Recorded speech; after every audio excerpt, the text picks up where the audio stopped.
Good morning students. Class 5th subject science. Chapter 1 Flower Power. In our first video I taught till the flower parts in their function. Now we will read about the pollination and fertilization in plants. As you know, all living beings reproduce, and similarly plants to reproduce their own kind. How do flowers develop into fruits and seeds?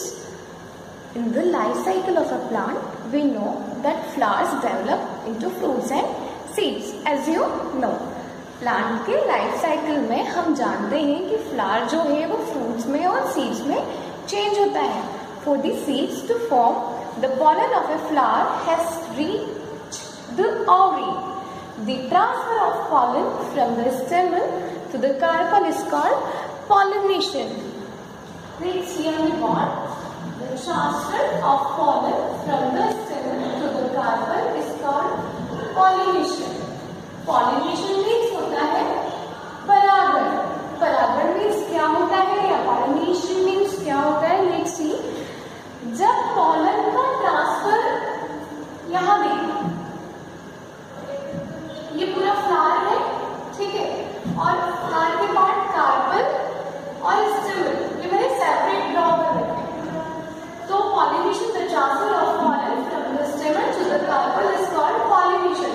Means pollen का transfer from the stamen, pollen का stamen से transfer कहाँ? To the carpel. Carpel तरफ कौन सी process कहलाती है? Pollination कहलाती है. मीन्स परागण. सिर्फ पॉलिनेशन में इतना ध्यान रखना है कि ये है पॉलन. पॉलन का स्टेमन से कार्पल की स्टिग्मा तक का ट्रांसफर क्या कहलाता है? पॉलिनेशन कहलाता है. पॉलिनेशन मीन्स परागण.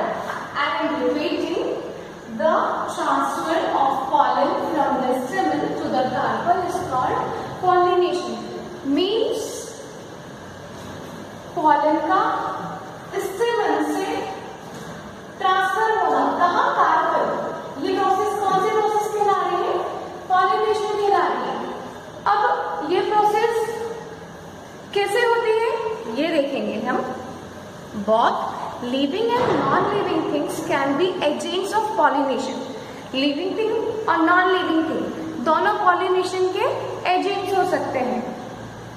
Insects such as bees, butterflies and other animals such as birds, bats and even humans can act as a pollinator. Let's see an example. कि हम बात कर रहे हैं कि pollination के agents लिविंग थिंग्स और नॉन लिविंग थिंग्स कैसे हो सकते हैं. तो in the living things, insect, bees, butterflies and other animals such as birds, bats, even human also can act as a pollinator. तो हमने लिया है एग्जाम्पल बी का.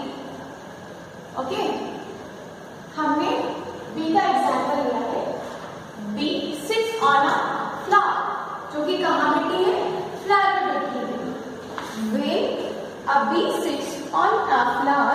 The pollen from the anthers stick to its legs or other parts of its body. So, as you know, कि मैंने आपको पढ़ाया था फर्स्ट वीडियो में कार्पल में स्टिग्मा. मैंने आपको कार्पल में स्टिग्मा पढ़ाया था. स्टिग्मा का क्या बताया था मैंने? अस्टिकेटेड कॉर्ड स्ट्रक्चर स्टिग्मा. जो स्टिकेटेड कॉर्ड है वो क्या है? स्टिग्मा है. स्टिकेटेड मीन्स यही वाला स्ट्रक्चर स्टिग्मा. यहाँ कौन बैठ रही है? बी बैठ रही है. I am repeating pollination process. When a bee sits on a flower, the pollen from the anthers sticks to its legs or stamen parts of its body. Means जब ये यहाँ बैठी है, फ्लावर बैठी है, तो स्टेमन से, स्टेमन का ये वाला पार्ट क्या बताया था मैंने आपको? एंथर. ये वाला पार्ट मैंने आपको बताया था anther. Each stamen has two parts. A seed-like structure called anther holds the pollen and a stalk called filamen connects the angle to the flower. तो मैंने आपको बताया था each stamen has two parts. ये वाला जो पार्ट है ये था एंगल और ये वाला जो पार्ट है वो था फिलामेंट.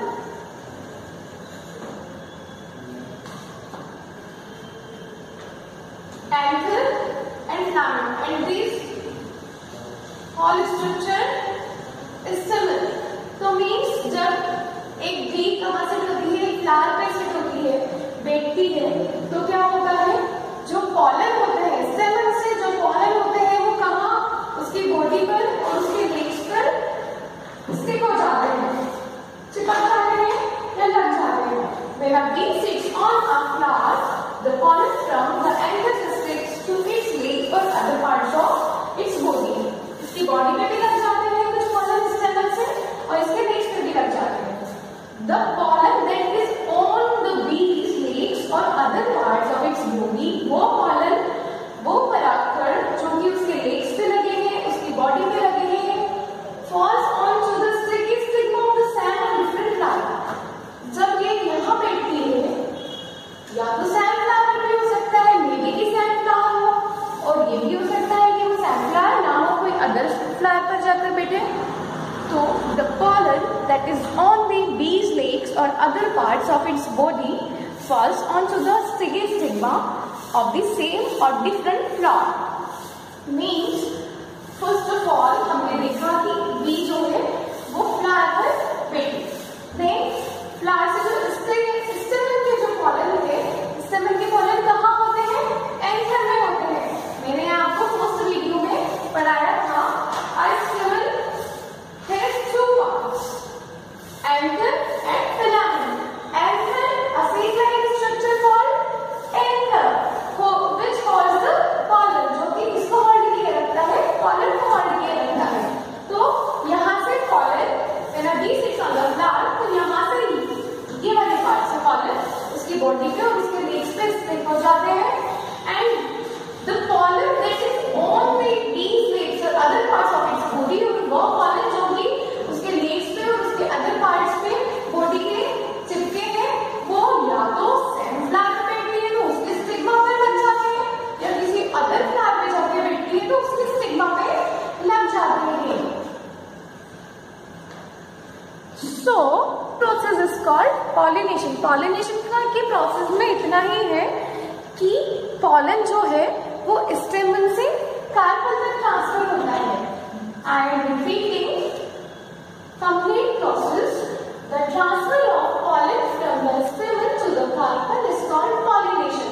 Means pollen का stamen से कार्पल तक ट्रांसफर होना है pollination. अब ट्रांसफर कैसे होता है? Both living things and non-living things can be agents of pollination. Means living thing भी एजेंट हो सकती है और non-living thing भी एजेंट हो सकती है. Living thing कैसे एजेंट है और non-living thing कैसे एजेंट है? देखिए, living thing हमने एक बी का एग्जाम्पल लिया जो कि फ्लावर पर बैठी है, उसके पॉलन. सो जब उसके पॉलन कार्पल तक पहुंचे तो किसके थ्रू पहुंचे? बी के थ्रू पहुंचे. यही प्रोसेस क्या है? यही प्रोसेस कहलाती है pollination. Flowers have many features that attract pollinators. Means flowers में कई ऐसे features होते हैं जिन्हें देख के attract होते हैं. कौन? Agents, जो कि pollination की प्रोसेस को complete करवाते हैं. तो उन्हें हम बोलते हैं pollinator. In हिंदी परागणकर्ता. Means agents of the pollination. A pollinator may choose to visit a flower for many reasons, such as its appearance, its smell, and the time at which it blooms. Means वो time जब एक flower खिलता है, maybe day or night. For example, bees generally visit yellow, blue और purple colored flowers. Means bee जो है mostly कौन से flower उनसे अट्रैक्ट करते हैं? Yellow, blue and purple colour flowers. For example Hummingbirds prefer flowers that are tube-like in shape, making it easier for them to drink nectar using their beaks. Means जो hummingbirds होते हैं वो कौन से flowers को prefer करते हैं? जो कि tube-like shape के होते हैं, because of their beaks, क्योंकि उनकी जो beak होती है वो बहुत thin होती है, ताकि उनके beak easily उस tube-like flower में जा पाए, नेक्टर से वो उसके जूस को ड्रिंक कर पाए, सक कर पाए. तो a hummingbird prefer flowers that are tube-like in shape, making it easier for them to drink nectar using their beaks. Second example, bees. Bees help pollinate flowers usually at night. Bee जो है कैसे pollination complete करती है? At night. These flowers are usually white, such as cactus flowers. और mostly कौन से flowers prefer करती है? White color के जो होते हैं. For example, cactus flowers. And now, other example, wind. Wind usually helps pollinate light plants such as grass and wheat.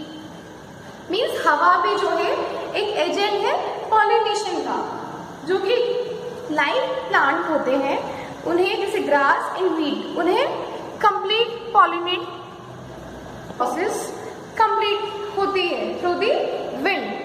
Wind usually help pollinate light plant such as grass and wheat. Means wind भी include है इसमें agents of pollination में, जो कि pollination की process को complete करती है.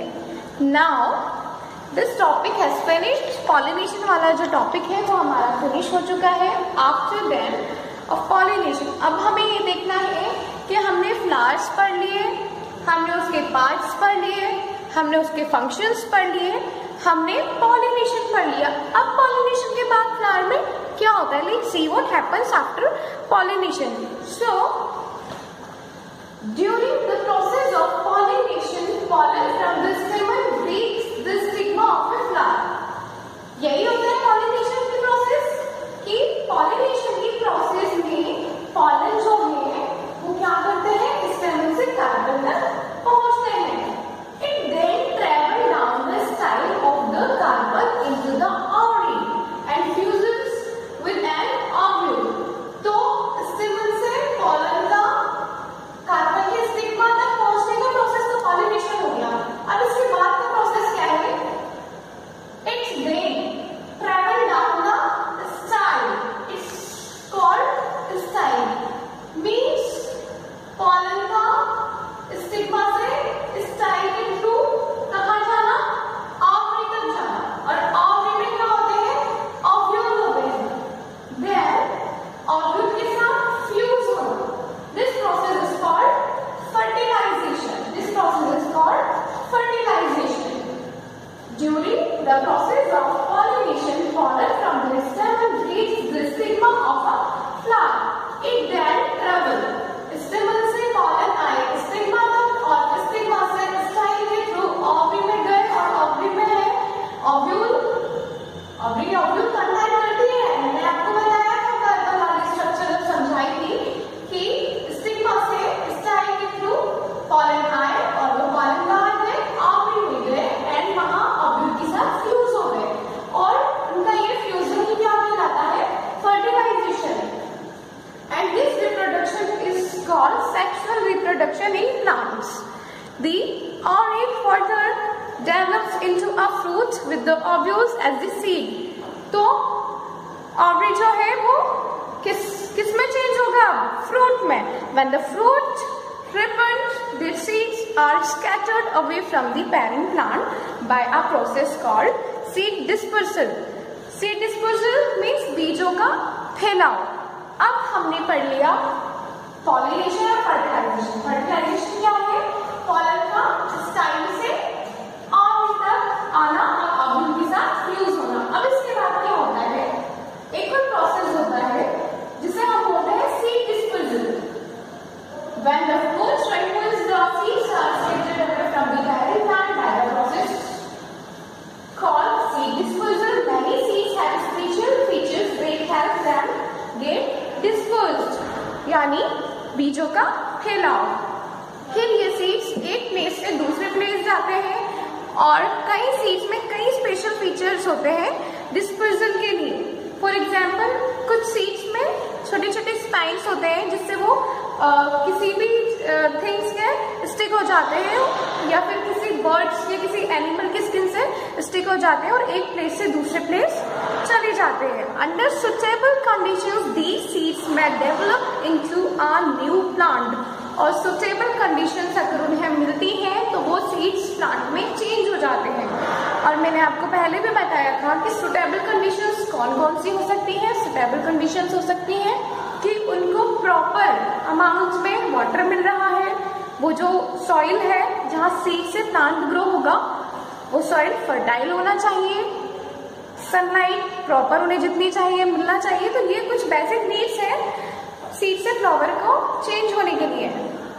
सो ये तो हुआ sexual reproduction. It's called sexual reproduction. Now asexual reproduction not in your book in detail. I tell you only for your knowledge.